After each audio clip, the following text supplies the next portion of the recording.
तर वाढलेल्याच आहेत, पण त्याबरोबर हाय स्पीड ॲक्सिडेंट खूप वाढलेले आहेत. पूर्वी जे ॲक्सिडेंट व्हायचे त्यांचा ॲव्हरेज स्पीड आणि आत्ता जे ॲक्सिडेंट होतात त्यांचा जो ॲव्हरेज स्पीड पकडला त्याच्यामध्ये खूप वाढ झालेली आहे.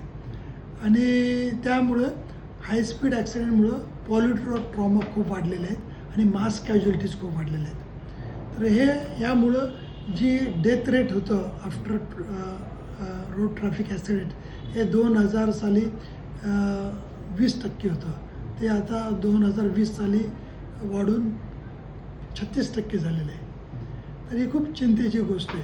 तर त्या दृष्टीने आपण सर्वांनी प्रयत्न केले पाहिजेत आणि वाहन चालकांनी सुद्धा प्रयत्न केले पाहिजे.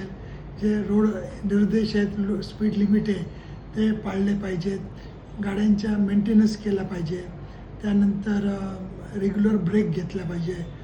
आणि बाकीचे आज मोबाईल्स किंवा जे बाकीचे मोठमोठे म्युझिक लावून गाड्या चालवतात ते सगळं डिस्ट्रॅक्शन कमी केलं पाहिजे.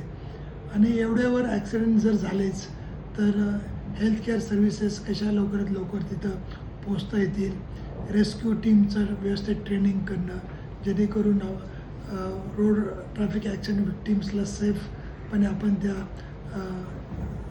ट्रॅफिक सीनमधनं बाहेर काढू शकू.